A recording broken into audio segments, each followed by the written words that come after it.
ये बन जाइए LIC एजेंट। अब लाइफ सेट है।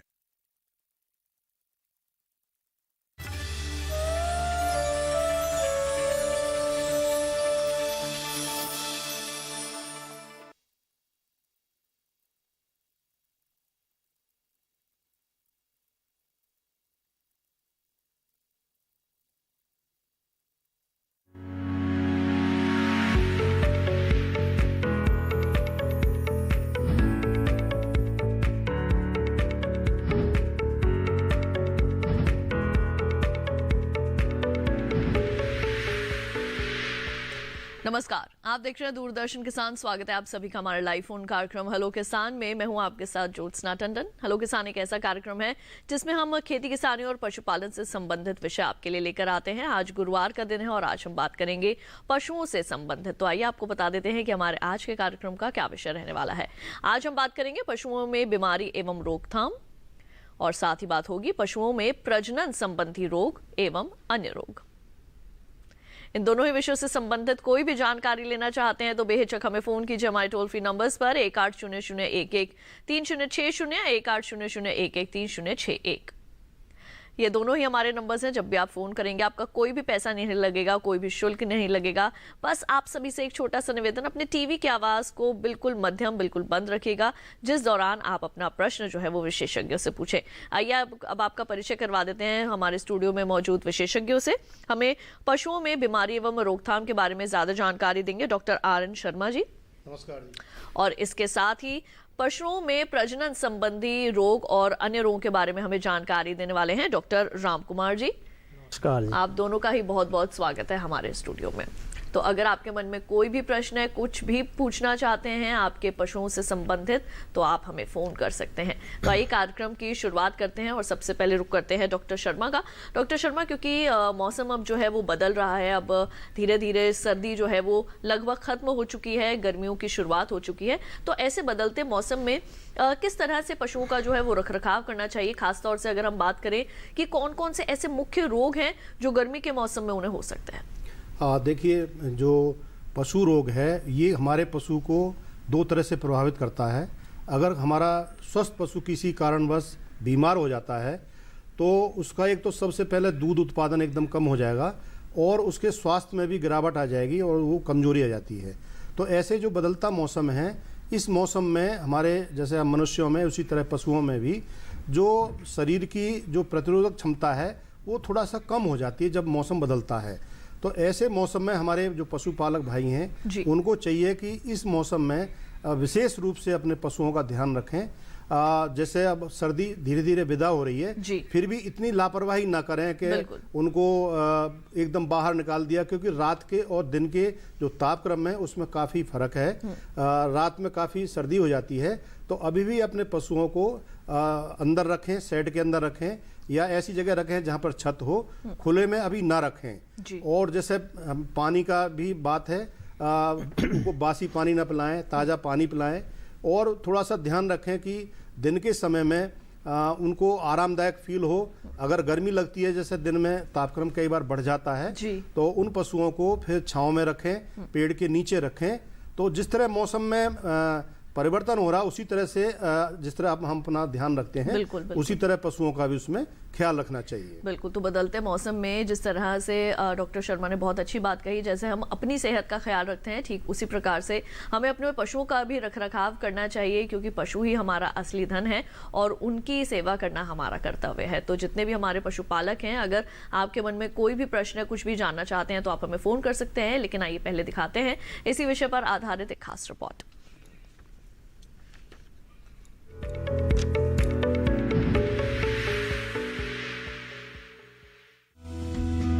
पशु स्वास्थ्य काफी जरूरी है। पशुओं में अनेक कारणों से बहुत सी बीमारियां होती हैं।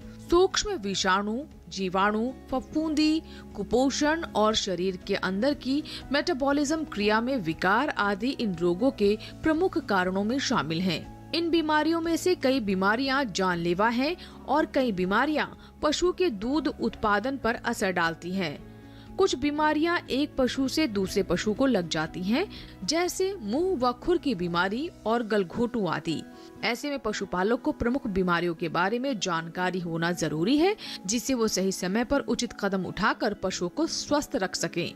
सूक्ष्म विषाणु यानी वायरस से पैदा होने वाली बीमारी को विभिन्न स्थानों पर विभिन्न स्थानीय नामों से जाना जाता है, जैसे कि खरेड़ू, मुंहपका, खुरपका, चपका और खुरपा आदि। ये बहुत तेजी से फैलने वाला छूतदार रोग है। इस रोग से ग्रस्त पशु ठीक होकर काफी कमजोर हो जाता है। दुधारू पशुओं में दूध का उत्पादन बहुत कम हो जाता है। इस रोग के लक्षण दिखाई देने पर पशु को तुरंत डॉक्टर को दिखाएं और टीका लगवाएं। मुंह व खुरों के घावों को फिटकरी या पोटाश के पानी से धोएं। मुंह में बोरोग्लिसरीन और खुरों में किसी एंटीसेप्टिक लोशन या क्रीम का प्रयोग किया जा सकता है। सरकार की ओर से इन रोगों की रोकथाम के लिए अहम कदम उठाए गए हैं। सरकार की ओर से 20 लाख करोड़ रुपए के विशेष आर्थिक पैकेज के तहत पशुपालन के विकास और पशुओं में खुरपका, मुंहपका और ब्रुसेलोसिस रोग पर नियंत्रण के लिए घोषणाएं की गई हैं।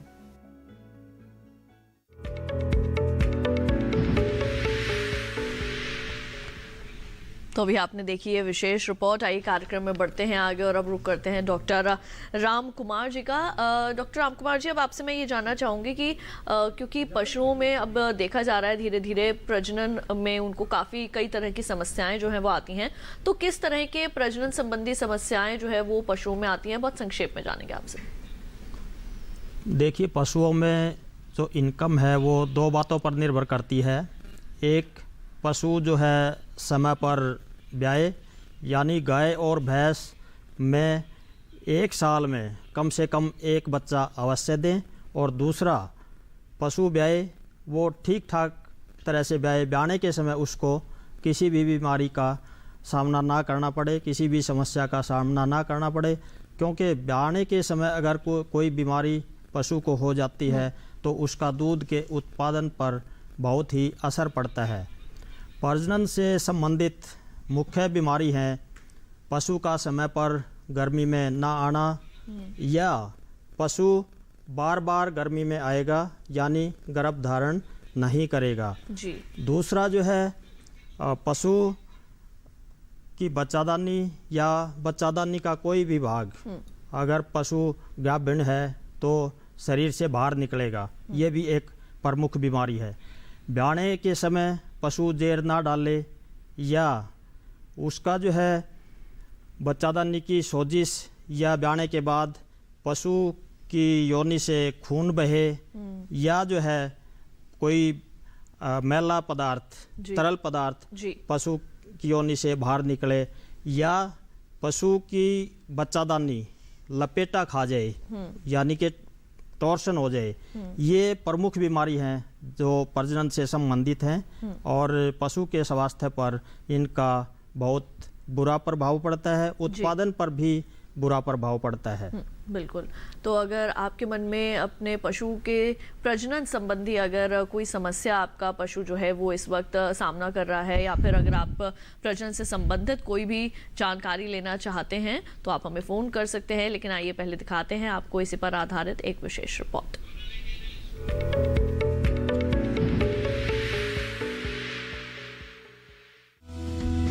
पशुओं को किसानों का धन कहा जाता है। गांव में लोगों की आमदनी का एक मुख्य हिस्सा पशुपालन से आता है।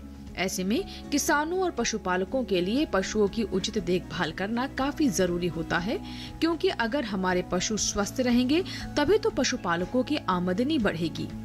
अक्सर पशुओं में प्रजनन संबंधी रोग देखे जाते हैं। इनमें से एक है ब्रुसेलोसिस यानी वैंग रोग। इस रोग से संक्रमित गाय हर पहलू में सामान्य दिखाई देती है, और जब वो ब्याती है तो जेर व स्त्रावित द्रवित पदार्थों के साथ लाखों ब्रुसेला जीवाणु भी फैलाती है। ज्यादातर संक्रमण पाचन तंत्र के जरिए होता है, लेकिन ये संक्रमण त्वचा और आंख से भी हो सकता है। इस रोग में गर्भपात गर्भावस्था के 6 से 9वें महीने के दौरान हो जाता है। इस रोग में 80% तक मामलों में गर्भपात हो सकता है और इसके लक्षण है बांझपन की समस्या, जेर रुकना आदि। बचाव के लिए केवल मादा पशुओं में 3 से 12 महीने की आयु पर टीकाकरण कराएं। इसके अलावा विब्रियोसिस एक प्रजनन जनित रोग है जो मुख्य रूप से बांझपन करता है, लेकिन कभी कभी गर्भपात भी करता है। ये जीवाणु जनित बीमारी है और ये जीवाणु सांड की शिशिन के मुख पर चमड़ी की दरारों में पाया जाता है। ये 4 साल या उससे अधिक उम्र के सांडों में होता है। विब्रियोसिस प्रजनन के दौरान गाय को संक्रमित सांड से फैलता है। इसके अलावा ट्राइकोमोनियोसिस, लेप्टोस्पाइरोसिस और एस्परजिलोसिस आदि पशुओं में प्रजनन से जुड़े अन्य रोग हैं। पशुओं की सेहत को लेकर सरकार भी गंभीर है और अहम प्रयास कर रही है। सरकार की ओर से आत्मनिर्भर भारत अभियान के तहत 13,343 करोड़ रुपए के कुल परिव्यय के साथ राष्ट्रीय पशु रोग नियंत्रण कार्यक्रम शुरू किया गया है।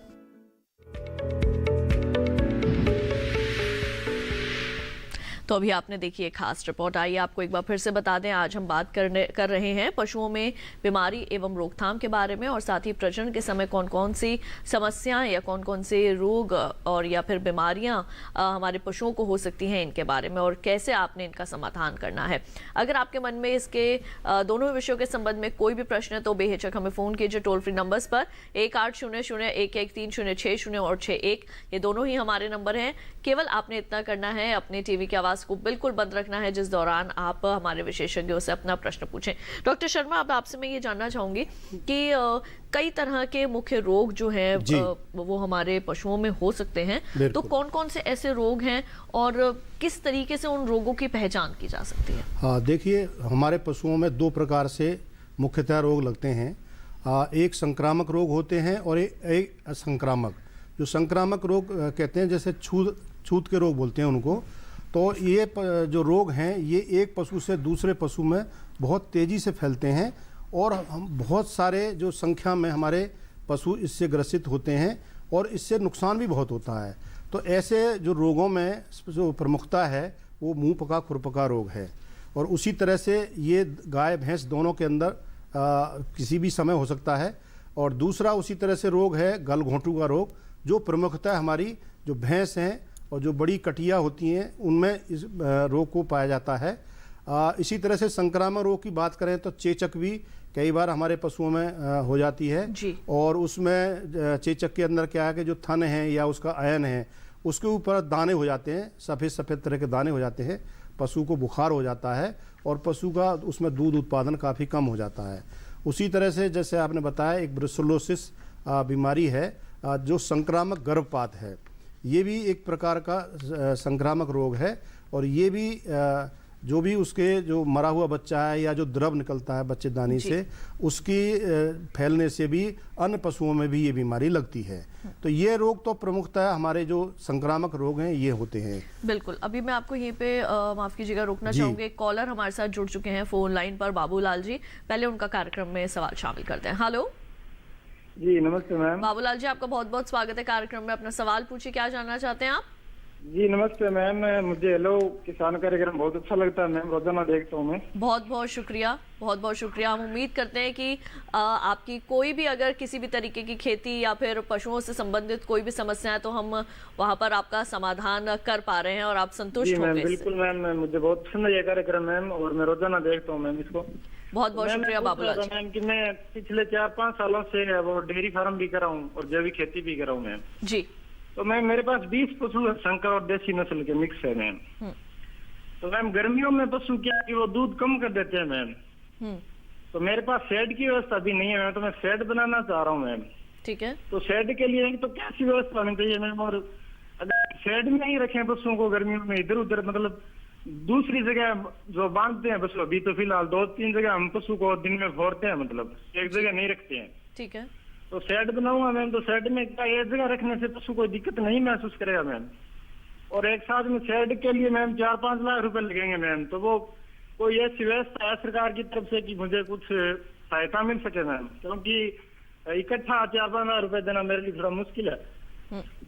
ठीक है, तो आपके दोनों ही प्रश्न जो है वो समझ आ गए हैं जी। हाँ, देखिए, अगर पशुपालन करना है, क्योंकि देखिए पशु भी आजकल बहुत महंगा होता है, लगभग 1 लाख से लेकर 1.5 लाख तक जो अच्छे नस्ल की गाय है, अच्छे दूध देने वाली गाय है या भैंस है, उसकी कीमत होती है। तो देखिए ये तो बहुत ही ज़रूरी है कि जहाँ भी उनको रखा जाए, उनका जो घर है वो तो अच्छा होना ही चाहिए, उनके लिए आश्रय इतना अच्छा होना ही चाहिए। अगर उसका जो घर है अगर हवादार रहेगा, वैज्ञानिक रूप से बना होगा, तो निश्चित रूप से हमारा पशु आराम से रहेगा और उसका स्वास्थ्य भी रहेगा और ज़्यादा दूध रहेगा। जी। तो इसके लिए जैसे ये राजस्थान से बोल रहे हैं, तो मैं समझता हूँ कि हमारी जितनी भी राज्य सरकार हैं डेयरी उद्योग को बढ़ाने के लिए उनकी बहुत सारी स्कीम है। तो जो नज़दीक के इनके पशु चिकित्सालय है, एक बार वहाँ पर जाएं तो वो डॉक्टर साहब आप उनको बता देंगे कि सरकार जो है, विशेषकर राजस्थान सरकार कई तरह से हमारे पशुपालकों की मदद करती है और उसमें शेड बनाने के लिए भी लगभग 10 लाख का जो ऋण है वो कम ब्याज दर पर हमारे पशुपालकों को दिलवाया जाता है, परंतु उसमें उनका एक नक्शा दिया जाता है। तो हमारे पशुपालक भाई को उस नक्शे के हिसाब से वो शेड बनाना होता है और वो जो नक्शा भी होता है वो इस तरह का होता है जहाँ की जो पशु हैं हमारे उनको आराम मिलता है, जैसे पानी की व्यवस्था है, और वो वैज्ञानिक रूप से जैसे हम बताते हैं कि अगर वो शेड बनाते हैं तो उसकी लंबाई पूर्व पश्चिम दिशा में रखें, दरवाजे खिड़की उसके उत्तर दक्षिण दिशा में रखें, और वो मतलब खिड़की होनी चाहिए, हवादार होना चाहिए, और जो छत है वो विशेष रूप से कभी भी लोहे की छत टीन की नहीं डालनी चाहिए, सीमेंट की चादर हैं उसकी डालें या कड़ी टुकड़ी डाल दें जी। क्योंकि जैसे ये बता रहे हैं गर्मी के मौसम में राजस्थान में विशेष रूप से ज़्यादा गर्मी पड़ती है, तो हम चाहेंगे कि वो कड़ी टुकड़ी भी कर सकते हैं, परंतु जो छत है उसकी ऊंचाई 12 फीट से कम न रखें। जितनी छत ऊंची होगी तो वो जो शेड है वो काफ़ी आरामदायक रहेगा और हमारा पशु उसमें स्वस्थ रहेगा जो है। बिल्कुल। तो बाबूलाल जी, उम्मीद करेंगे डॉक्टर शर्मा ने जो आपको जानकारी दी है ये आपके जरूर काम आएंगी। इसी के साथ कार्यक्रम में वक्त हो चला एक छोटे से ब्रेक का, जल्द लौटेंगे वापस, कहीं मत जाइए, देखते रहिए लाइव फोन कार्यक्रम हेलो किसान।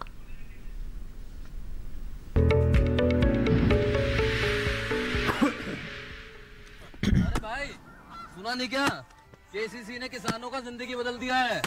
देश के छोटे किसान 1,60,000 रुपये तक का कर्ज बिना किसी गारंटी को ले पाएंगे। ब्याज खोरों से भी पीछा छुटा। मैं तो जैविक खेती का पूरा सामान मंगा लिया, केसीसी का भी कोई दबाव नहीं है। ब्याज चुकाने के लिए पूरा 1 साल मिलता है। समय पर भुगतान करने पर केवल 4% के सालाना ब्याज पे लोन मिल गया मुझे। अपना आधार कार्ड, लेटेस्ट फोटो और जमीन के कागजात लेके अप्लाई करो बस। और नामांकन भरने के लिए जेब भी ढीली नहीं करनी पड़ी।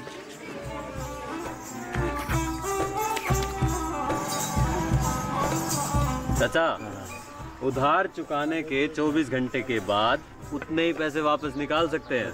केसीसी ने किसानों की जिंदगी वाकई बदल दी है।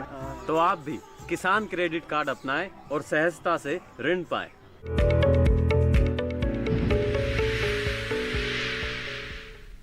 ब्रेक के बाद एक बार फिर आप सभी का स्वागत है हमारे लाइव फोन कार्यक्रम हेलो किसान में। आज हम बात कर रहे हैं पशुओं में होने वाले रोगों और उनके रोकथाम की, साथ ही बात हो रही है कि प्रजनन के दौरान पशुओं में किस तरह की समस्याएं आ सकती हैं और कैसे आपने उनकी रोकथाम करनी है। दोनों ही विषयों के संबंधित कोई भी प्रश्न पूछना चाहते हैं तो बेहिचक फोन कीजिए। टोल फ्री नंबर्स लगातार आपके टेलीविजन स्क्रीन पर फ्लैश हो रहे हैं, 1800-113-060 और 61।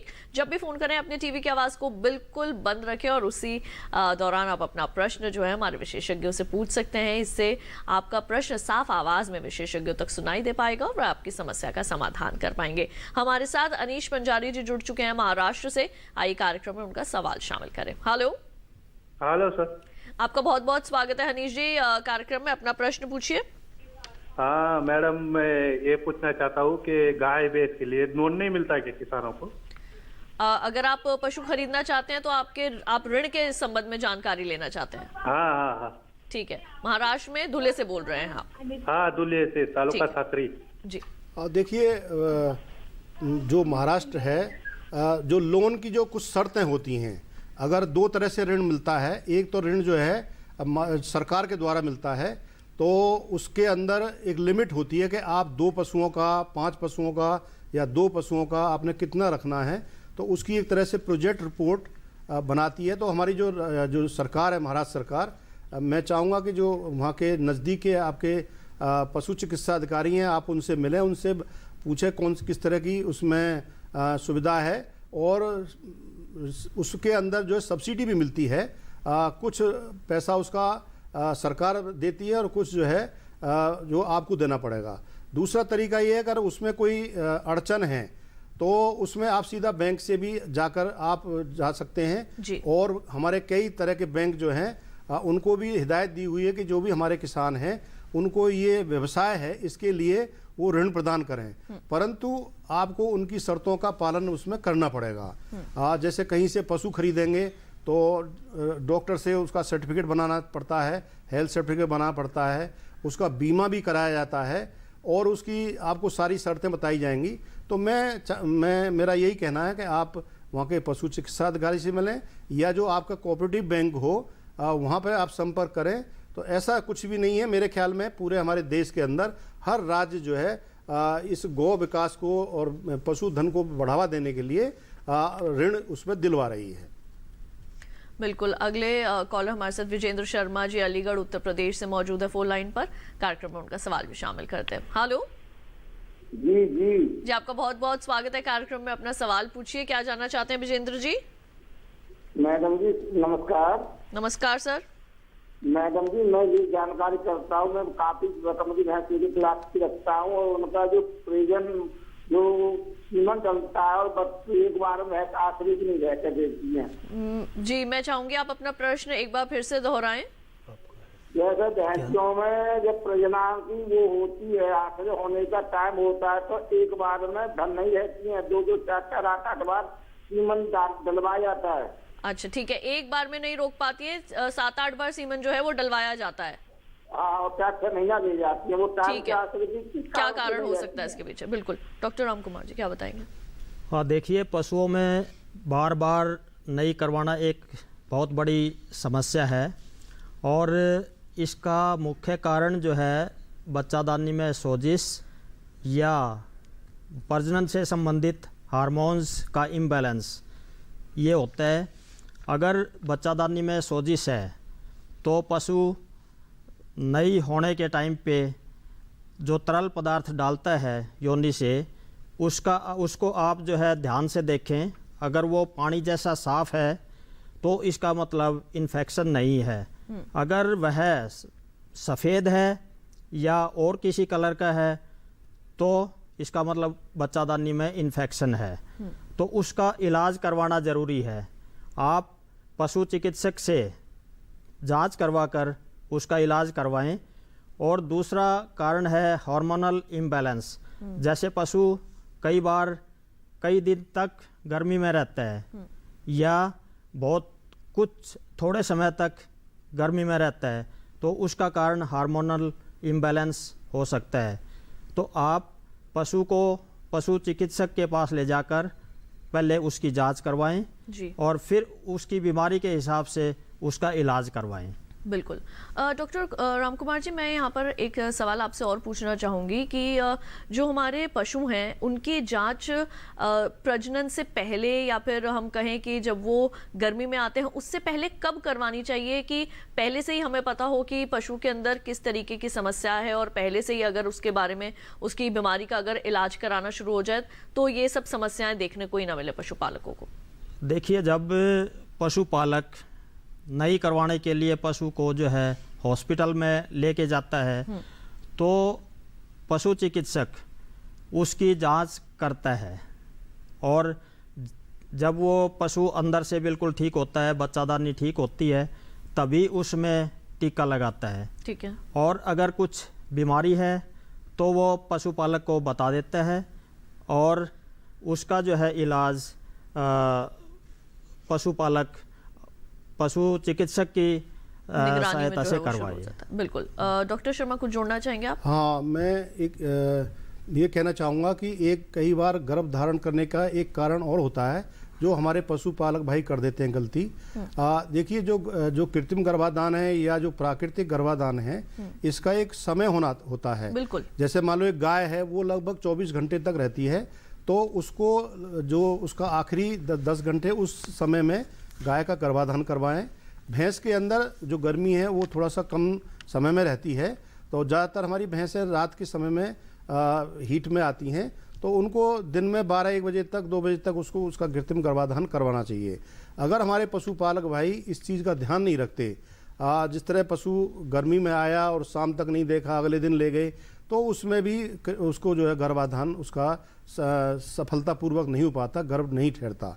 और एक और मैं बात बताना चाहूँगा कि जितने भी हमारे पशु हैं उनको खनिज मिश्रण 50 ग्राम जरूर देना चाहिए, क्योंकि ये खनिज मिश्रण में के अंदर बहुत सारे तत्व होते हैं, जैसे कैल्शियम, फास्फोरस, मैग्नीशियम है, कॉपर, कोबाल्ट है। तो ये भी हमारे प्रजनन के लिए, पशु के लिए बहुत आवश्यक होते हैं। अगर वो लगातार अपने पशुओं को खनिज मिश्रण 30 से 50 ग्राम प्रतिदिन दाने में मिला के खिलाएंगे, तो कई बार जो ये प्रजनन की समस्या आती है बार बार फिरने की, ये नहीं आती और पशु एक बार में ही गर्भाधान करने से वो गर्भ ठहर जाता है। बिल्कुल।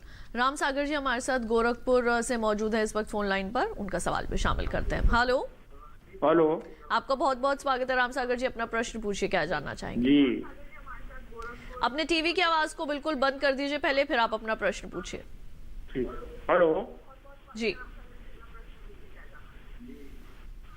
हेलो, अपने टीवी की आवाज को कृपया करके बंद कर दीजिए राम सागर जी, फिर आप अपना प्रश्न पूछिए। हेलो, हमें आपकी आवाज मिल रही है, आप अपना प्रश्न पूछिए। हमारी गाय 8 महीना में बच्चा दे दी जी। बच्चा 15 दिन के बाद मर गया। ठीक है। गाय ने एकदम दूध देना बंद कर दिया, बहुत थोड़ा मामूली नॉर्मल दूध दे रही है। ठीक है। और उसके बाद वो कचड़ा खराब दे रही है। क्या जी एक बार फिर से बताइए, क्या कर रही है वो? जैसे बच्चा उसको 2-3 महीना हो गया तो उसके बाद वो कचरा गिरा रही है। कचरा गिरा रही है, ठीक है। हाँ, तो पहले तो सफेद गिरा रही थी। ठीक है।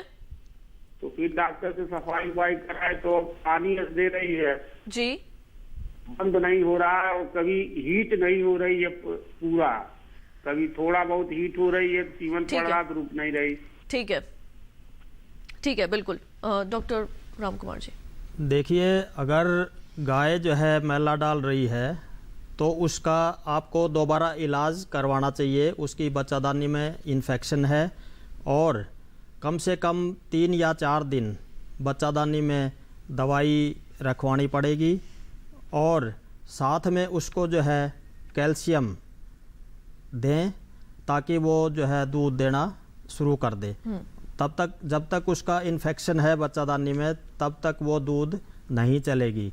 इसलिए बच्चादानी के इन्फेक्शन का इलाज जो है वो करवाएं उसका पहले। वहीं डॉक्टर राम कुमार जी, किस तरीके की इन्फेक्शन, जैसे आप बता रहे हैं, किस तरीके का इन्फेक्शन होता है ये जो पशुओं के बच्चादानी में जो हो जाता है, और इस तरीके की समस्याएं जो हैं वो उनको सामने रखनी पड़ती हैं, मतलब पशुपालकों के सामने आती हैं, तो कैसे इस पूरे को समझा जाए? और क्या पहले से किसी तरीके कोई सिम्टम्स जो हैं वो दिख जाते हैं, या किस तरीके से इनकी जांच करवाई जाए? ब्याने के से पहले पशु को साफ सुथरी जगह रखो, क्योंकि ब्याने के समय पशु की रोग प्रतिरोधक क्षमता कम हो जाती है और उस समय इन्फेक्शन के बहुत ज़्यादा चांसेस होते हैं। इसलिए ब्यात के समय जब पशु ब्याए तो उसके पीछे वाले हिस्से को लाल दवाई के घोल से साफ करें और बच्चे को जो है बच्चे को दूध जो है 2 घंटे के अंदर ज़रूर पिलाएं। और जेर अगर ना डाले पशु तो जो है जेर खींच कर ना निकालें, और ऐसे ही बच्चे को भी जो है खींच कर बाहर ना निकालें, क्योंकि उससे जो है बच्चादानी में जख्म होने के चांसेस ज़्यादा हो जाते हैं। और जब बच्चादानी में जख्म होंगे तो इन्फेक्शन के चांसेस भी बढ़ जाते हैं। बिल्कुल। डॉक्टर शर्मा, कुछ जानकारी जोड़ना चाहेंगे? देखिए, ये जो समस्या है, मैं पशुपालकों को कहूँगा कि जब भी हमारा पशु हो, एक तो उसके साथ छेड़छाड़ न करें, जैसे डॉक्टर साहब ने कहा, उसको एकांत में मान दें। तो उसमें क्या है कि वो अगर पशु साधारण तरीके से बच्चे के आगे के पैर और उसका सिर आता है, अगर वो इस तरह का प्रेजेंटेशन आ रहा है तो उसको ज़बरदस्ती बच्चे को नहीं खींचना चाहिए। उस टाइम पे पशु को दर्द होता है, लेबर पेन होते हैं, तो उसको होने देना चाहिए। तो उससे हमारा पशु कई बार बैठता है, उठता है, चक्कर काटेगा और वो आधा घंटे में ही जोर लगाएगा, क्योंकि ये प्राकृतिक प्रक्रिया है। तो उसमें बच्चा बाहर आ जाएगा। और अगर इस तरह से करेंगे तो वो जेर भी नहीं रुकेगी। हमारे किसान भाई ये कहते हैं कि अगर जेर नहीं डाली तो हमारा पशु ब्याया नहीं, ये बिल्कुल हकीकत है। देखिए जैसे ही ब्याता है पशु, तो पशु को आधा किलो गुड़ और थोड़ा सा 50 ग्राम सौंठ इस तरह से उसका एक घोल बनाए, ओटी बना के पशु को पिला दें, तो उससे क्या है कि उम्मीद होती है कि 8 से 10 घंटे के भीतर पशु जेर गिरा देता है। और जेर गिराने के बाद में जैसे डॉक्टर साहब ने कहा, पूरी तरह से सावधानी बरतनी चाहिए। पीछे के हिस्से को फिनाइल के पानी से साफ करें, सरसों का तेल लगा दें। हाँ, एक बात और मैं बताना चाहूँगा कि 8-10 दिन बाद पशु छटाव करता है, तो उसकी जो बच्चेदानी है वो धीरे धीरे सिकुड़ती है और अपने साइज में आती है, तो उस समय भी पशु बहुत गंदा हो जाता है। तो 2-3 दिन वो छटाव चलता है, तो उस समय बहुत ज़्यादा ध्यान रखें, पशु की नियमित रूप से सफाई करें। अगर वो सफाई रखेंगे तो उसमें कीटाणु बच्चेदानी में प्रवेश नहीं करेंगे। और जो समस्या आ रही है कि वो उसको गर्भाशय के अंदर मवाद हो गया है, जी जी जी, तो ये समस्या नहीं आएगी। उसकी जितनी साफ सफाई रखेंगी और जहां अच्छा पशु बनते हैं वहां भी गोबर है उसका और कूड़ा करकट है, उसको अच्छी तरह से साफ करते रहें और पशु की पूरी तरह से अच्छी तरह सफाई करें, तो ये समस्या नहीं आएगी। बिल्कुल। यूसुफ खान जी हमारे साथ पश्चिम बंगाल से मौजूद है फोन लाइन पर, उनका सवाल भी शामिल करते हैं। हेलो हेलो, नमस्कार मैडम। नमस्कार यूसुफ खान जी, आप अपना प्रश्न पूछिए, क्या जानना चाहते हैं? पहले पोषण जो होता है ना, जो हमारा पास 2 गाय है, ठीक है, एक देसी वाला नस्ल है, एक देसी का ऊपर वाला है। तो ऊपर वाला जो गाय है ना, वो 6 महीने पहले ज्वर आया, तो उसको डॉक्टर के ले आया, वो सुई दवाई दे दिया, वो खत्म हो गया। फिर 3 महीने के बाद फिर ज्वर आया, तो उसको भी सुई दवाई होकर के दे दिया, तो फिर आया। 3 बार होता है पर। ठीक है, तो ये पहले मेरा क्वेश्चन है, जो क्यों होता है इससे? बुखार क्यों बार बार आता है? हमारा जो घर है ना, शेड, वो अच्छा वाला शेड है। हम मच्छरदानी से, मच्छर से उसको बचाता हूँ, मच्छी से उसको बचाता हूँ। ठीक है। तो और दूसरे वाला सवाल जो होता है ना, हमारा घर में 3 लड़का है, तो बड़वा क्लास में पढ़ा है, तो एक लड़का वो गाय भैंस को देखता है। हम खेती बाड़ी में काम करता हूँ, तो उसको जो सरकारी का ट्रेनिंग कहाँ मिलेगा और कहाँ से लोन मिलेगा? ठीक है, तो पहले तो डॉक्टर राम कुमार जी आप बताइए, जैसे कि वो बता रहे हैं कि बार बार जो है वो बुखार आता रहता है, फिर दवाई देते हैं, फिर कुछ समय नहीं आता, फिर दूसरी बार बुखार आ जाता है, तो ये ज्वर आने का बार बार क्या मतलब है? देखिए, इसके कई कारण हैं। जैसे आपने बताया कि मच्छर मक्खियों से बचाव करते हैं, परंतु आप उसका जो है चीचड़ी और चीचड़ वगैरह जो शरीर पे हैं उनसे भी बचाव रखें और उसकी दवाई लगाकर उनसे जो है उसका गाय या भैंस उसका बचाव करें। और जहाँ पे उसको बांधते हैं उस जगह पर भी जो है उस दवाई का छिड़काव करें, क्योंकि चीचड़ जो है वो पशु के शरीर से ज़मीन पर आ जाते हैं और वहीं अंडे दे देते हैं और अंडे से बच्चा बन के फिर पशु के शरीर पर चला जाता है। इसलिए ये चिचड़ियों का बचाव बहुत ज़रूरी है और पशु के शरीर पर और ज़मीन पर जहाँ बांधते हो वहाँ उस दवाई का छिड़काव करें उससे।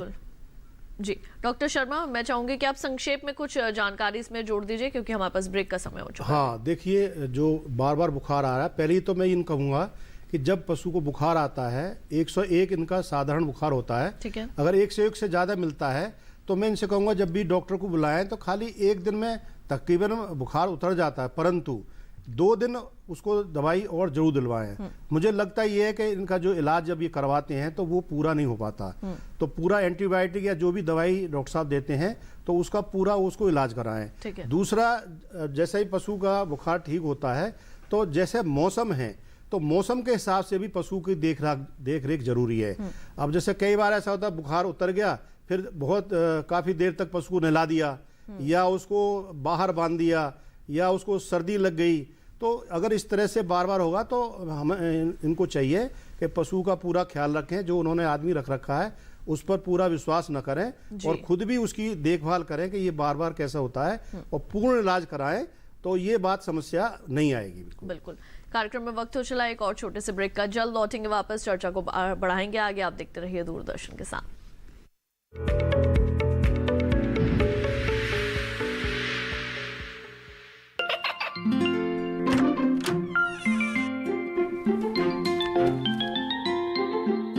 ये क्या हो रहा है? काशवी, इतने कम मार्क्स? काशू, बेटा पढ़ा करो। पढ़ोगी नहीं तो आगे कैसे बढ़ोगी? मम्मा, मैं भी तो आपसे यही कहना चाहती हूँ, पढ़ा करो। आप पढ़ोगे नहीं तो आगे कैसे बढ़ोगे? मतलब? वो देखो। सिर्फ बैक पर छपा ऑर्गेनिक नहीं, ऑर्गेनिक का निशान पहचानिए। पीजीएस ऑर्गेनिक का ये लोगो उन किसानों की पहचान है जो आज भी परंपरागत विधि से रसायन मुक्त खेती कर आपके लिए शुद्ध फसल उपजा रहे हैं। अब समझे मम्मा, अगर मैं प्योर ऑर्गेनिक फूड नहीं खाऊंगी तो अच्छे मार्क्स कहाँ से लाऊंगी? अच्छा बच्चों, जैविक खेती की इस मुहिम को आगे बढ़ाइए, शुद्ध ऑर्गेनिक अपनाइए।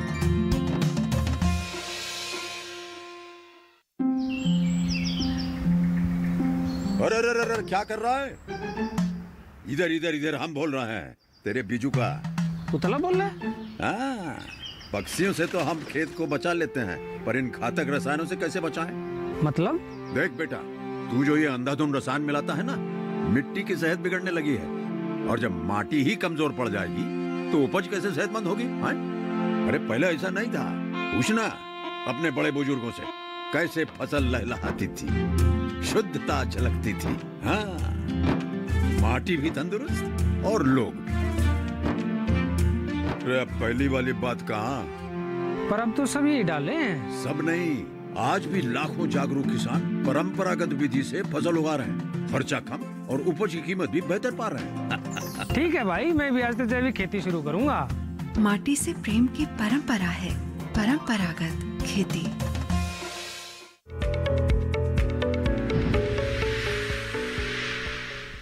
ब्रेक के बाद एक बार फिर आप सभी का स्वागत है हमारे लाइव फोन कार्यक्रम हेलो किसान में। आज हम बात कर रहे हैं पशुओं में होने वाले रोग और उनकी रोकथाम की। साथ ही बात हो रही है प्रजनन के दौरान किस तरह की समस्याएं पशुओं में आ सकती हैं और कैसे आप उनकी देखरेख कर सकते हैं। दोनों ही विषयों के संबंधित कोई भी प्रश्न अगर आपके मन में है, कुछ भी जानकारी हासिल करना चाहते हैं तो फोन कीजिए टोल फ्री नंबर्स पर 1800-11306 और 61। डॉक्टर शर्मा और डॉक्टर राम कुमार जी हमारे साथ स्टूडियो में मौजूद हैं आपके प्रश्नों का उत्तर देने के लिए। इस वक्त हमारे साथ गोपाल दास जी देवास मध्य प्रदेश से फोन लाइन पर मौजूद हैं। आइए कार्यक्रम में उनका सवाल शामिल करें। Hello hello. हाँ नमस्कार मैम। गोपाल दास जी, आपका बहुत बहुत स्वागत है कार्यक्रम में। सवाल पूछिए, क्या जानना चाहते हैं? मैम मेरे पास एक भैंस है, वो जन्मने के बाद में जर नहीं डालती, तो क्या कारण? मैंने 2 बार 3 बार उसको देखा। देखिए मैडम, भैंस जर नहीं डालती जन्मने के बाद में। ठीक है जी। देखिए, जो जेर न डालने का कारण देखिए सबसे बड़ा ये है कि जो आप आहार दे रहे हैं वो संतुलित आहार नहीं है। तो पशुओं में जो हमारे बहुत सारे तत्व हैं, विशेषकर कैल्शियम और फास्फोरस, ये 2 तत्व ऐसे होते हैं जो हमारे पशु के शरीर में जो मांसपेशियां हैं उनमें ताकत लाते हैं। तो कई बार हमारे जो पशुपालक जो उसको आहार देते हैं तो वो संतुलित नहीं होता, उसके अंदर इन तत्वों की कमी होती है। तो ब्याने के बाद विशेष रूप से जब पशु बच्चा देता है तो उस समय उसको बहुत ज़्यादा कमजोरी होती है और विशेषकर इन तत्वों की, कैल्शियम की बहुत ज़्यादा कमी होती है। तो इस वजह से पशु के अंदर उतनी ताकत नहीं होती कि वो जेर को बाहर कर सके। तो मैं इनको यही सलाह दूंगा कि अगर ये बार बार इस तरह दिक्कत होती है तो अपने पशु को एक संतुलित आहार उसमें ज़रूर दें। और संतुलित आहार में भी 5 चीज़ें बहुत शामिल करें। उसमें जैसे अनाज है, खल है, चोकर है, खनिज मिश्रण है और नमक है। अनाज के अंदर ये जो भी अनाज इनके यहाँ पर आसानी से और सस्ता मिल जाए, उसमें मक्का है, बाजरा है, गेहूं है, जौ है, जई है, ये इनमें से ले लें या इनका मिश्रण कर लें।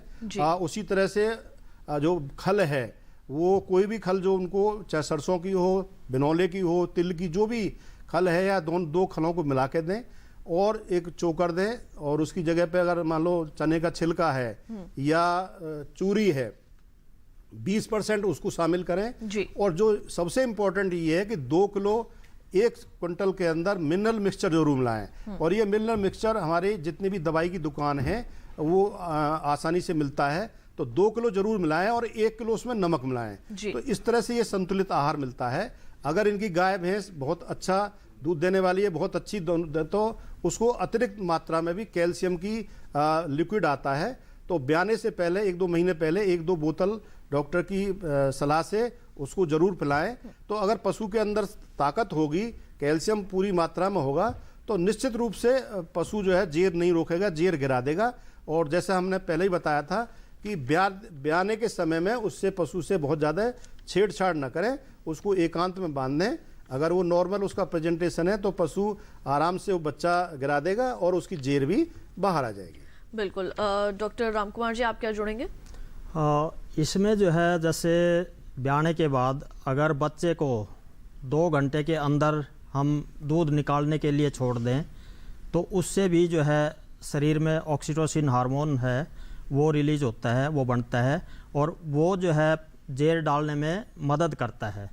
इसलिए बच्चे को जो है 2 घंटे के अंदर अंदर खीस, जैसे पहला जो दूध है उसको हम देसी भाषा में खीस कहते हैं, वो पिलाने के लिए अवश्य छोड़ दें।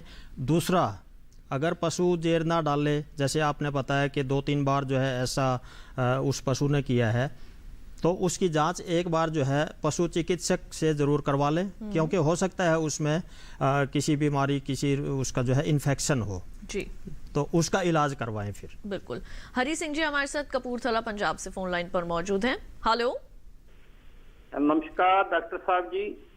नमस्कार जी। जी, प्रश्न पूछिए हरी सिंह जी। डॉक्टर साहब जी, HF गाय है और उसके लेवे में सूजन आ गई थी, तो इलाज कराया उसका, तो सूजन तो ठीक हो गई और थन बंद हो गया उसका। तो सफाई का भी बहुत बंदोबस्त किया हुआ है, गंदगी भी नहीं है, लेकिन वो जो थन बंद हो गया है उसके बारे में बताया जाए कृपा करके। बहुत बहुत मेहरबानी जी। देखिए जी, ये बहुत एक पशुओं की बहुत बड़ी बीमारी है और हमारे देश में इस रोग के कारण बहुत हमारे किसान भाइयों का आर्थिक नुकसान होता है। इस रोग को थनैला बोलते हैं और थनैला रोग जब होता है, इसका मुख्य कारण ये है कि जब हमारे पशुपालक भाई जब दूध निकालते हैं उस समय में बहुत सारे कई प्रकार के कीटाणु गंदगी के कारण उस थन के छेद से अंदर पहुंच जाते हैं और जहां पर दूध बनता है अयन के अंदर, वहां पर संक्रमण करते हैं और संक्रमण करके उस भाग को खराब कर देते हैं। तो पशु का जो है दूध एकदम खराब हो जाता है। तो या तो दूध की जगह पे वो छींचड़े आएंगे या खून निकलेगा या मवाद कई बार हो जाता है और कई बार जैसे ये कह रहे हैं कि वो दूध आना ही बंद हो गया है। तो ये एक बहुत इस तरह का रोग है और इसका कोई टीकाकरण भी नहीं है। इसके लिए इसकी आप रोकथाम कर सकते हो। अब जो थन रुक गया है तो मैं चाहूँगा कि डॉक्टर को दिखाएं। अगर उसमें 1-2 बूंद भी आ रही है तो थोड़ा सा भी दूध आ रहा है तो हमारे पशु चिकित्सक दूध की जांच कर लेंगे। प्रयोगशाला भी कई बार डिस्ट्रिक्ट लेवल पर होती हैं तो थनैला रोग की उसमें जांच हो जाती है। अगर थनैला रोग वाकई है तो उसका एक विधिवत उसका 3-4 दिन इलाज करवाना पड़ेगा। और इसकी रोकथाम के लिए मैं बताना चाहूँगा कि हमारे सभी पशुपालकों के लिए जब भी वो दूध निकालें तो एक तो जहाँ पर दूध निकालें उस जगह को साफ होना चाहिए। कई बार जैसे धूल भरा जगह होती है तो उस पर पानी का छिड़काव कर लें। जो उसकी जो बाल्टी है वो बहुत अच्छी तरह से साफ होनी चाहिए और दूध की बाल्टी बिल्कुल अलग होनी चाहिए। और दूध निकालने के बाद में उसको अच्छी तरह गर्म पानी से धो के उल्टा करके रख देना चाहिए ताकि अंदर उसमें कोई भी दूध का बिल्कुल भी वो ना रहे, क्योंकि ये जो कीटाणु हैं ये दूध में ज़्यादा पनपते हैं। दूसरा ये है कि जो दूध निकालने वाला व्यक्ति है, चाहे महिला है या पुरुष है, अपने हाथ साबुन से जरूर धोएं। बिल्कुल। और जब भी दूध निकालें तो पोटेशियम परमैंगनेट का बहुत हल्का सा घोल जरूर रखें और उससे दूध निकालने से पहले चारों थनों को और अयन को अच्छी तरह से धोएं और साफ कपड़े से पोंछने के बाद में पशु का दूध निकालें। और दूध निकालने के बाद भी पोटेशियम परमैंगनेट के घोल से पशुओं पर उसको थन को धोना चाहिए। अगर ये एहतियात बरतेंगे तो निश्चित रूप से ये बीमारी नहीं होगी। केवल इसका जो सावधानियां बताई हैं यही इसका उपाय है। अन्यथा एक बार होने जाने पर ये थन जाने का भी खतरा रहता है और इसमें बिल्कुल भी देर नहीं करनी चाहिए। जैसे ही सूजन वो आपको कुछ भी उसमें लगे, गड़बड़ लगे, तो तुरंत पशु चिकित्सक से सलाह लें और उसका इलाज करवाएं। बिल्कुल। और इसी के साथ कार्यक्रम में वक्त हो चला है एक और छोटे से ब्रेक का। जल्द लौटेंगे वापस, चर्चा को बढ़ाएंगे आगे। देखते रहिए दूरदर्शन के साथ।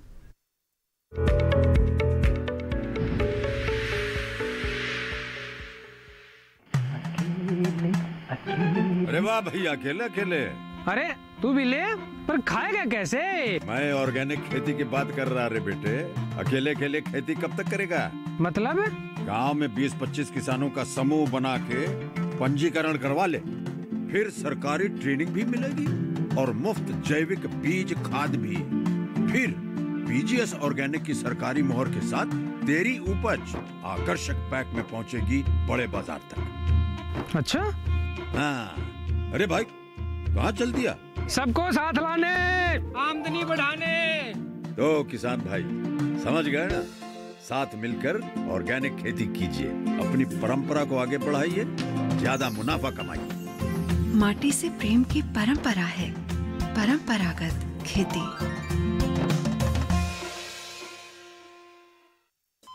अरे सुन तो।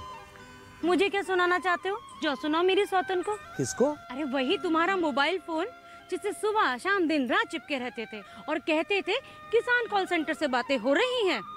अच्छा ये बात है। हाँ क्यों, क्या हुआ? अब बात नहीं होती क्या? अब तो झट से बात हो जाती है। ऐसा क्या?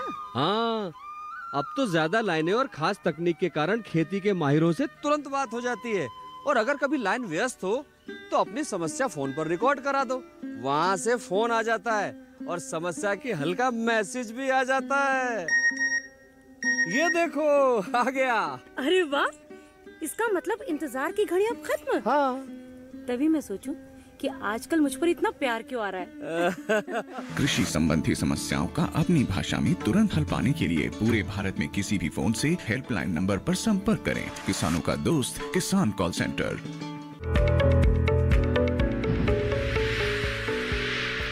ब्रेक के बाद एक बार फिर आप सभी का स्वागत है हमारे लाइव फोन कार्यक्रम हेलो किसान में, जहां आज हम बात कर रहे हैं पशुओं में होने वाले रोगों और उनकी रोकथाम की। साथ ही बात हो रही है कि प्रजनन संबंधी कौन कौन सी समस्याएं पशुओं में आ सकती है और किस तरह उनका निवारण किया जा सकता है। अगर इन दोनों विषयों के संबंध में कुछ भी जानना चाहते हैं, कोई भी प्रश्न है, उसका समाधान चाहते हैं, तो हमें फोन कीजिए टोल फ्री नंबर्स पर 1800-113060 और 61। ये दोनों ही हमारे नंबर हैं। अपने टेलीविजन की आवाज को बिल्कुल बंद रखें जिस दौरान आप अपना प्रश्न विशेषज्ञों से पूछें। इस वक्त हमारे साथ फोन लाइन पर मौजूद हैं रमेश जी भिवानी हरियाणा से। आइए कार्यक्रम में उनका सवाल शामिल करें। हेलो, नमस्कार जी। नमस्कार रमेश जी, आपका स्वागत है कार्यक्रम में। सवाल पूछिए। हाँ डॉक्टर साहब, ऐसा है कि एक भैंस है, वो 1.5 साल की होगी ब्याई, लेकिन वो आगे की नहीं हो रही। डॉक्टर के पास चेक की थी तो वो बोले कि सोजन है, तो उसको दवाई दी थी, कोई ऐसा नहीं हुआ उसका। जी बिल्कुल, डॉक्टर शर्मा क्या बताएंगे? हाँ देखिए, जो अगर इनका पशु 1.5 साल से आगे का नहीं हो रहा तो इसके कई कारण हो जाते हैं। पहला कारण तो ये है कि खनिज तत्वों की कमी हो जाती है। विशेष रूप से कॉपर कोबाल्ट की जो कमी है, ये प्रजनन के लिए बहुत तत्व जरूरी होते हैं। तो जैसा मैंने पहले बताया था कि पहले तो ये अपने पशु को डीवर्मिंग कराएं। कई बार पशुओं के कीड़ों की वजह से भी समस्या आती है, तो एल्बेंडाजोल या फेनबेंडाजोल और पिपराजीन है, बहुत सारी दवाइयां हैं। नज़दीक के पशु चिकित्सालय पर जाकर इनको वहाँ पर निःशुल्क भी मिल सकती हैं, अन्यथा बाजार से खरीद लें। तो एक बार पशु का डीवर्मिंग कराएं और पशु को खनिज मिश्रण जैसे मैंने बताया 50 से 60 ग्राम प्रतिदिन उसको दें। और एक बार एक योग्य पशु चिकित्सक से पशु प्रजनन की जांच कर लें।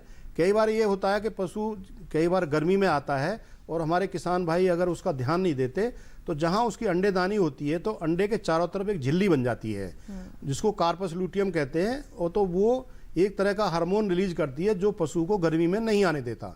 तो पशु चिकित्सालय में जाकर उसकी प्रजनन अंगों की जांच करवाएं। अगर वो इस तरह की कोई झिल्ली बनी हुई है तो वो कई बार मालिश करने से भी वो हट जाती है, और कई प्रकार के हार्मोन भी पशु के लिए दिए जाते हैं जिससे वो इस तरह की जो समस्या है वो दूर हो जाती है। तो मैं यही कहूँगा कि उसको संतुलित आहार दें, डिवर्मिंग कराएं और पशु चिकित्सक की सलाह जरूर लें। बिल्कुल। डॉक्टर राम कुमार जी, मैं आपसे जानना चाहूँगी और किस तरीके की प्रजनन संबंधित समस्याएं जो हैं वो पशुओं में आती हैं और कैसे उनकी रोकथाम की जाए? देखिए, इसमें जो है पशु के ब्याने के समय खून बहना ये भी एक बहुत बड़ी समस्या है, और पशुओं में खासकर भैंस में बच्चादानी का लपेटा खा जाना या टॉर्सन जिसे कहते हैं, ये भी बहुत बड़ी समस्या है। टॉर्सन के बचाव के लिए खासकर भैंस जैसे तालाब में जाके लेटना पसंद करती हैं, तो पशु को प्रेगनेंसी के या जब पशु गाभिन है उसको लास्ट के महीने में तालाब में ना ले जाएं, उसको जो है घर पर रखें, खुले एरिया में रखें। और जैसे पशु अगर लेट भी जाए तो उसको तुरंत बैठा कर दें, क्योंकि टॉर्सन का इलाज बड़ा मुश्किल है। दूसरी, खून बहना, जैसे पशु ब्याने के बाद जो है खून बहने लग जाता है, तो इसका मुख्य कारण जो है ये है कि पशु की बच्चादानी में कोई जख्म या घाव या कट लग जाना, या जैसे कई आदमी क्या करते हैं, बच्चा जो है ज़ोर से निकाल कर खींचते हैं, तो बच्चे को ज़ोर से निकाल कर ना खींचे। और अगर जैसे कई जेर अगर रह जाती है तो उसको भी ज़्यादा ज़ोर लगा कर ना खींचे, उसको जो है आराम से निकलने दे। अगर नहीं डालता पशु 8 से 10 घंटे में, तो पशु चिकित्सक की सहायता से ही उसको निकलवाएं। बिल्कुल, हमारे साथ विजय जी इस वक्त गोरखपुर से मौजूद है फोन लाइन पर। कार्यक्रम में उनका सवाल भी शामिल करते हैं। हेलो हेलो विजय जी, आपका स्वागत है कार्यक्रम में, सवाल पूछिए। नमस्कार डॉक्टर साहब। हमारे यहाँ जैसे गाय है, वो 3 महीना बच्चा दी हुई है, वो पता नहीं किस कारण वो गिर गई, क्या हुआ, तो उठ रही है तो बैठ नहीं रही है, और बैठ रही तो उठ नहीं पा रही है, उसको उठाना पड़ रहा है। बच्चा और जहाँ पिछला और जहाँ थोड़ा थोड़ा चोट लग जा रहा है, चमड़ी छिल जा रही है। ठीक है, ये आपकी गाय के साथ हो रहा है? जी जी, गाय के साथ ये समस्या आ रही है। हाँ, देखिए, अगर गाय बार बार गिर रही है तो उसके कई कारण हो जाते हैं। उसका तो तरीका यही है, देखिए, जो कई बार जो हमारे पशुओं में सर्रा नाम की बीमारी हो जाती है, तो ये भी हो सकता है। तो उसके लिए ज़रूरी है कि आप अपने पशु की जांच करवाएं, उसका तापक्रम, उसका जो बुखार है उसको नाप करें। और अगर मान लो कमजोरी है तो वो पशु चिकित्सक ही देख के उसको बता सकते हैं कि इसके अंदर बहुत सारे मिनरल्स हैं या कैल्शियम उसकी कमी है। तो बहुत तरह की दवाइयाँ भी आती हैं जो खून के अंदर चढ़ा दी जाती हैं और पशु में जो है उस तरह से ताकत आ जाती है।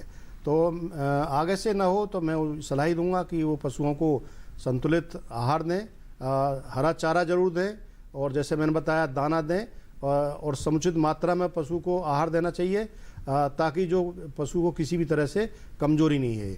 और जैसा मैंने बताया कि एक कारण पशुओं में पेट के कीड़े भी होना है, तो निश्चित 3-3 महीने के अंतराल पर पशुओं को पेट के कीड़े बदल बदल की उसको देना चाहिए, ताकि जो आप खुराक दे रहे हैं वो कहीं ऐसा ना हो वो कीड़े ही उसको पचा रहे हैं और पशु के शरीर में उसको नहीं लग रहा हो। तो आप उसके गोबर की भी जांच करवा सकते हैं। तो मैं यही कहूँगा कि जल्दी से जल्दी एक पशु चिकित्सक से संपर्क करें और उसकी अच्छी तरह जांच करके इलाज करवाएं। बिल्कुल डॉक्टर शर्मा, अगर साथ ही सफलतापूर्वक पशुपालन अगर करना हो तो क्या किसी तरीके की ट्रेनिंग भी जो है वो दी जाती है, कैसा प्रशिक्षण भी दिया जाता है? बिल्कुल, देखो, जिस तरह से हमारी केंद्र सरकार ने इस गोधन को या पशुधन को बढ़ावा देने के लिए बहुत तरह की योजना बना रखी है, तो उसी तरह से जो हमारे चाहते हैं कि जो हमारा पशुपालक है इस व्यवसाय को करने से पहले पूरा प्रशिक्षण करे। तो हमारे देश के अंदर देखिए हर जिले पर अब कृषि विज्ञान केंद्र स्थापित हैं, वहाँ पर सभी जो है विशेषज्ञ होते हैं, तो वहाँ पर ये जाएं, हर जिले के अंदर ये उपलब्ध है। और कई पर जो हमारा पशुपालन विभाग है ये भी समय समय पर कई योजनाओं के अंतर्गत प्रशिक्षण करवाता है। तो नज़दीक के पशु चिकित्सालय पर जाएं, वहाँ संपर्क करें। और कई तरह के जो स्वयंसेवी संस्थाएं वो भी, जैसे रूटसेट संस्थान है, और भी कई जगह अन्य जगह पर कई संस्था होती हैं, तो उसकी भी वो जानकारी ले लें। तो इनको प्रशिक्षण जरूर लें और तभी इस व्यवसाय को शुरू करें। बिल्कुल, इसी के साथ आप दोनों का बहुत बहुत धन्यवाद, आप यहाँ पर आए, इतना समय दिया और दोनों ही विषयों के संबंध में बहुत अच्छी विस्तार से जानकारी हमारे दर्शकों तक पहुँचाई, उसके लिए आपका बहुत बहुत शुक्रिया। नमस्कार। तो किसान भाइयों बहनों, आज हमने जाना कि कौन कौन सी रोग और बीमारियां जो है वो हमारे पशुओं में हो सकती हैं और कैसे आपने निवारण करना है, साथ ही प्रजनन के दौरान भी किस तरह की समस्याएं आ सकती हैं और कैसे आप उनका समाधान कर सकते हैं। अब आइए आपको बता दें कि हमारे कल के हेलो किसान कार्यक्रम का क्या विषय रहने वाला है। कल हम बात करेंगे गेहूं जौ फसल के पकते समय की देखभाल के बारे में, और साथ ही बात होगी पॉली हाउस में खीरे की वैज्ञानिक खेती की। दोनों ही विषयों के संबंध में कोई भी प्रश्न पहले से ही अगर आप हमें भेजना चाहते हैं तो ईमेल आईडी है hellokisan2015@gmail.com। और इसके साथ ही फेसबुक के जरिए जुड़ना चाहते हैं तो फेसबुक पर जाएं, हिंदी में टाइप करें हेलो किसान, वहां भी आप अपने प्रश्नों में लिख सकते हैं। दूरदर्शन किसान का कॉल सेंटर नंबर 1800-113060 सोमवार से शनिवार सुबह 6 बजे से रात 10 बजे तक ये नंबर आपके लिए उपलब्ध रहता है। तो हमारे आज के कार्यक्रम में केवल इतना ही। मुझे दीजिए इजाजत। आप देखते रहिए दूरदर्शन किसान। नमस्कार।